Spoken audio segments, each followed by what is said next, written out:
Welcome to Scrum Academy. I'm your host, your Scrum coach, Scott. And today we're talking about the unexpected ways people are faking work. If you haven't heard, recently a big bank made headlines for firing employees who were caught using a mouse jiggling trick to keep their activity tracking software going when I was in school, I skipped school. Don't nobody know what I was doing but me and the people who I was with. Yeah, I told mom and daddy a story. Probably wasn't the real story. We don't know what they was doing. But what we do know is they wasn't working. Hey, you know what the crazy part of it about this is? This isn't about mouse jigglers, quiet quitting, and even quiet vacationing have become part of a bigger conversation about today's workplace culture. And we want to talk about that.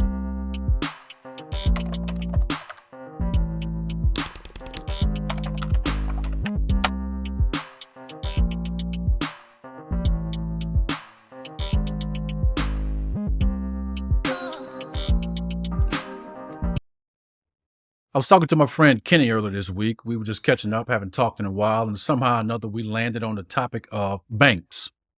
During that conversation, he said, Scott, this past summer, dozens of Scrum Masters got fired from this big bank. I knew the story he was talking about. I mentioned the name. I said, this bank? He said, yeah. I said, well, no, that's not correct. Yeah, they laid off dozens of people. Yes, that is correct, but that had nothing to do with Scrum, Agile, or Scrum Masters. The reason why that highlighted in my mind is oftentimes I hear people talk about Scrum and Agile and they absolutely don't know what they're talking about. But I just wanted to make sure he had all the facts and he's out here talking the right information. Looked up the Forbes article, which had a bit more details in it. I said, well, read this and tell me what you think. He said, man, I thank you for checking. I said, yes, I don't want you spreading news out here about our profession and it's not accurate. So when you hear information that's not accurate and correct people. No, this is not a Scrum problem. This is not an Agile problem. Yeah, there are some Scrum Masters in this industry that are not so good, as well as those who are legendary. I mean, every profession has good and bad. It just is what it is. I've been to some doctors that suck. I had some attorneys, they suck. I've had a mechanic that suck, a plumber that sucks. So I can name numbers of professions. Scrum Masters no different. But however, I just don't want to take what people say and treat that as gospel. There's a story to be found that can support it. I'm going to go read the story myself and make my own decisions. We had that conversation and we landed at a good place as a result of that. In this case, this has nothing to do with Scrum Masters, had nothing to do with Scrum, had nothing to do with Agile. So let's dive into the article a bit. And I want to really just dive into really what is the root cause of this problem? Is it about mouse jigglers? In my opinion, no. So before we get into the article, let me go there and answer the proverbial question for you of, what in the world is a mouse jiggler? If you don't know. Well, I got this cool thing in my hand. You plug it into your USB drive and it circles on the top. You put your mouse on top and it keeps your computer going. Well, Scott, why do you have one? Beautiful question. I figured you would ask that question, and I'm very glad that you did. I bought a pluggable display link docking station. I want to upgrade. I want to add more monitors to my setup. Everything went well with the installation. I'm on with my partner one day. We're planning for the next podcast episode that we're going to do. And during that time, both of my screens blacked out. At first, I looked around thinking my power went out, but all the other lights was on, but my two monitor screens was black. So I moved my mouse. Both screens came back up. After a while, I didn't move the mouse. Both screens blacked out. I saw a pattern. I asked her, say, hey, did you see that? She said, see what? I said, both my screens just blacked out twice. Then it happened to her. Then we spent the rest of our hour meeting trying to troubleshoot and figure this problem out. And the problem is I had class in about 2 hours from that, and we've already spent the hour on it. I got to get my stuff ready for the professional Scrum Master class and begin to teach that. I went on Amazon, found me a mouse jiggler, ordered it. It was here within the hour. I plugged it up, and I needed that when I get to a point in my class where I want to slide and I just get in my flow. If I'm not moving my mouse so that both of my screens will stay on so that I can see and read the body language of my students who may be on the call. That's all I needed for it. But it worked out perfect. I still hadn't found out what the problem is with that. So if anybody out there know, let me know how to solve that problem. If I don't reach out to Pluggable or Display Link before you get back to me. But I appreciate it. Now let's get to the article. This article is from Forbes. It was published on June 18th, 2024. Now, I'm not going to name names because my approach to this is not about the name. It's not about the incident. It's more about to help you identify what is the root cause here. What is the big problem here? Is it mouse jigglers? Is it people getting fired? Those are effects. That's not the cause. So let's begin to look at the cause. Let's go deeper, like bone marrow deep, right? Bank fires mouse jigglers, taking aim at fake work and other trends. This is reported by Jack Kelly.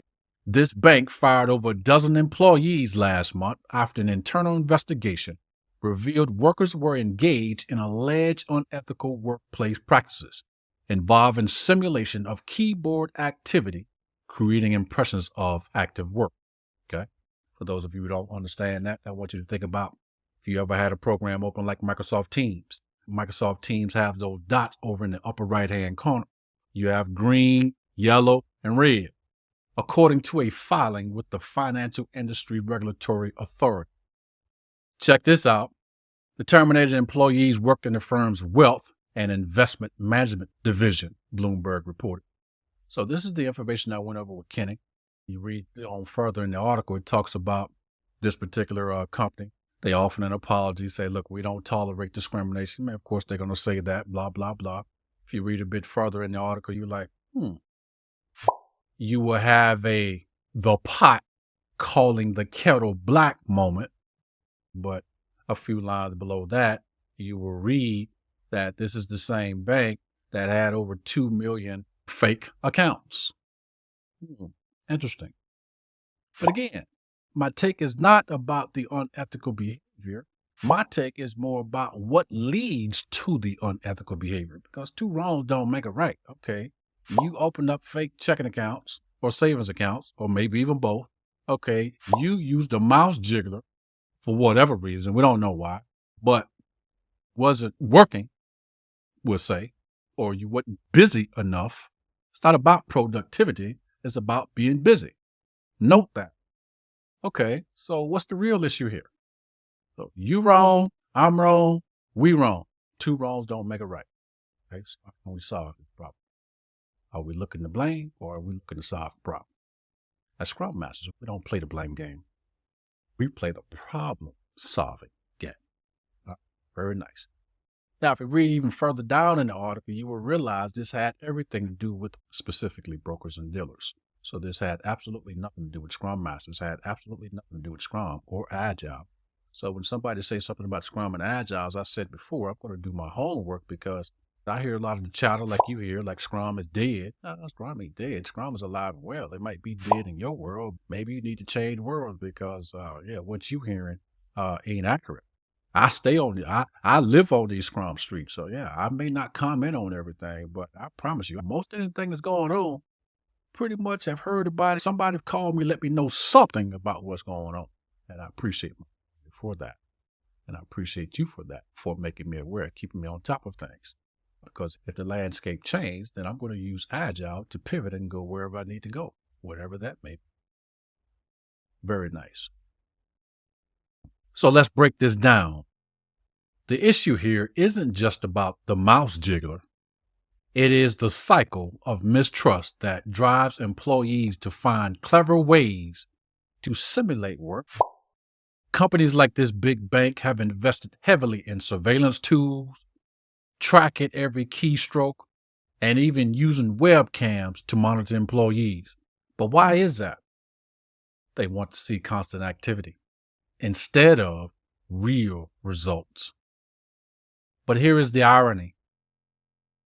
The irony is this tattoo wear and culture of distrust often pushes employees to focus on looking busy rather than being truly productive.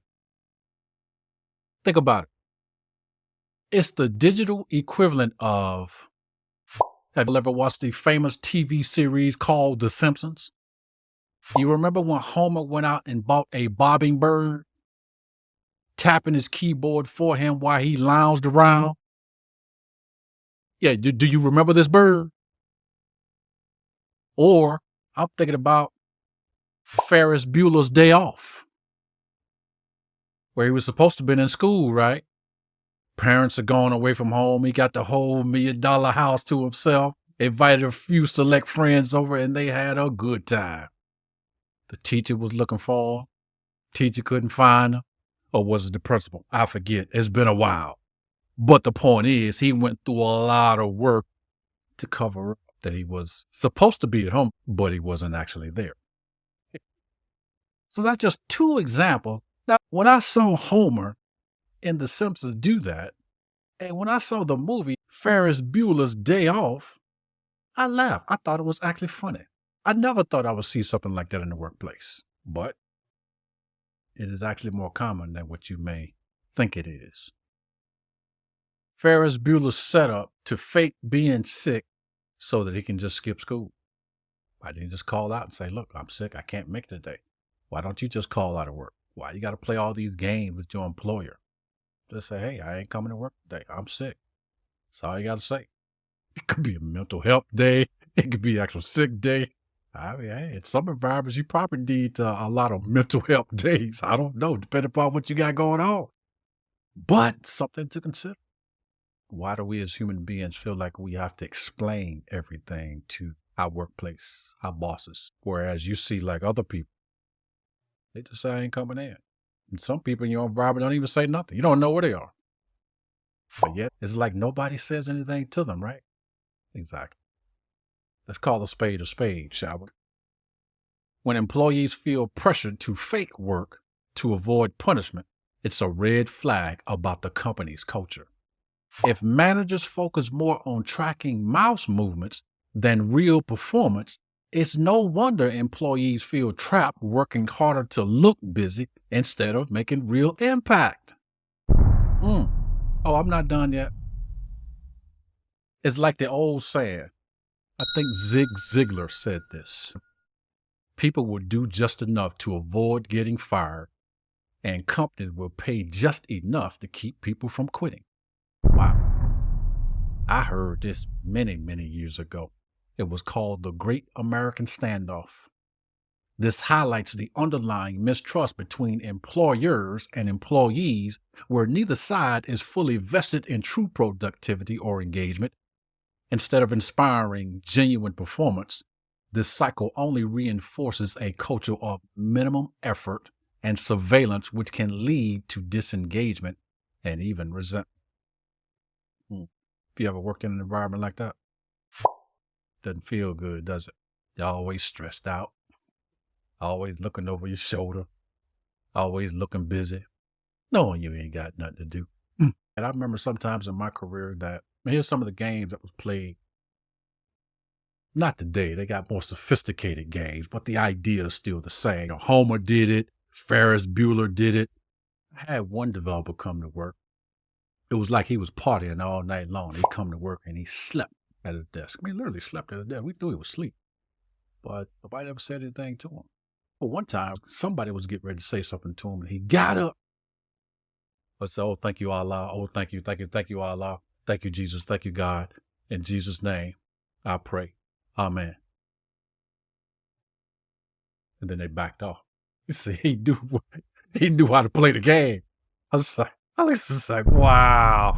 Come on, man. Really, you using Allah and Jesus to cover the fact that you ain't doing jack?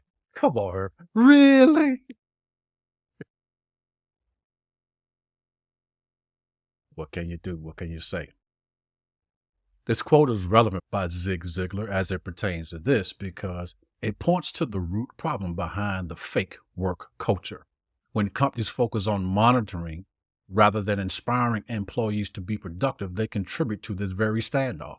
This standoff is going to lead to disengagement, uninspired workforces. Rather than fostering a culture of accountability and purpose, it creates a work environment where employees feel that they must fake it to protect themselves from a system that doesn't fully trust them.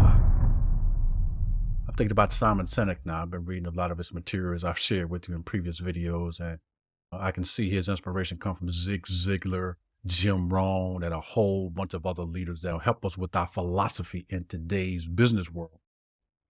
Just as a reminder, we as Scrum Masters are what? We are true leaders. That's correct. We are true leaders. And this is where the role of a Scrum Master becomes so vitally important. So when I hear stuff like, hey, companies leaving Scrum and Agile, sometimes I don't entertain or reply. But in my mind, I'm like, okay, if they don't do Scrum and Agile, what are they going to do?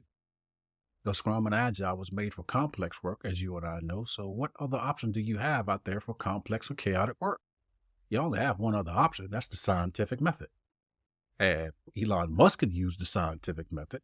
Albert Einstein can use the scientific method. But you and I, just average people who doesn't have an IQ or a brain that doggone big, we probably have a hard time using the scientific method alone, which to me is the Scrum Guide, because we don't have a philosophy to pair with it, which is to me is the Agile Manifesto.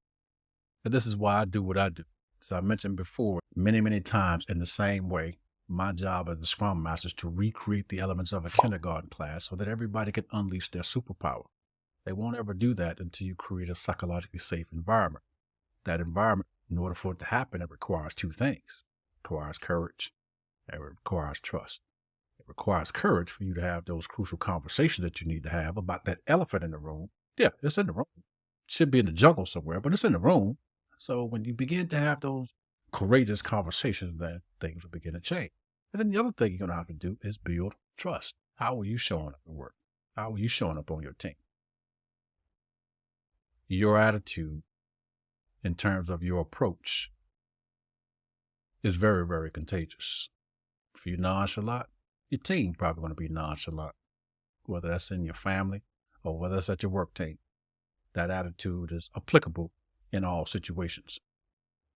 In Scrum, we're not about looking busy. We're about delivering real results.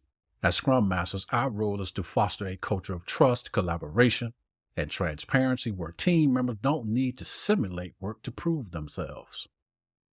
Scrum promotes team empowerment, not micromanagement. As Scrum Masters, we remove obstacles, support our teams, and build a culture of accountability based upon delivering actual value and not creating artificial activity. Thus, this raises a big question. Are we, as leaders, prioritizing the right things? In Scrum, our focus is on outcomes and meaningful work, not activity logs and constant monitoring. Our goal is to create an environment where everyone feels empowered to deliver true value.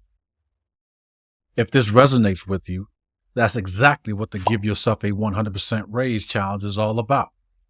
Imagine advancing your career and income based upon real impact that you bring, not on how active you appear on screen or in your workplace. This challenge isn't just about making more money. It's about leveraging your Scrum skills for real career growth, free from the pressures of micromanagement. Let's be real, shall we? Let's be 1 million with each other.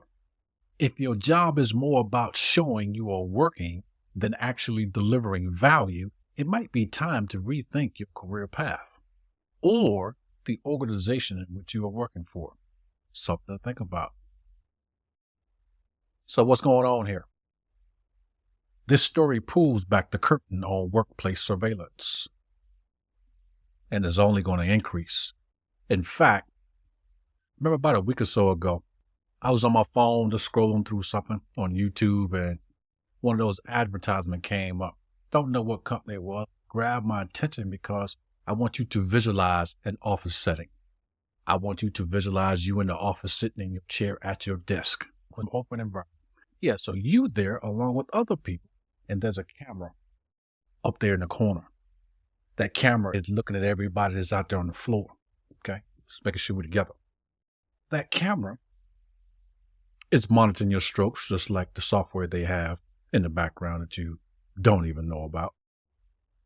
So this camera is looking at you, and on the back end of that camera, The display, what they're seeing is, visualize you looking at camera monitors on your computer.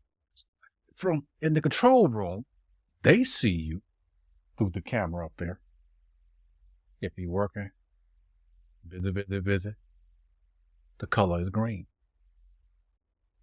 If you slow down, you're doing something on your cell phone, it turns yellow.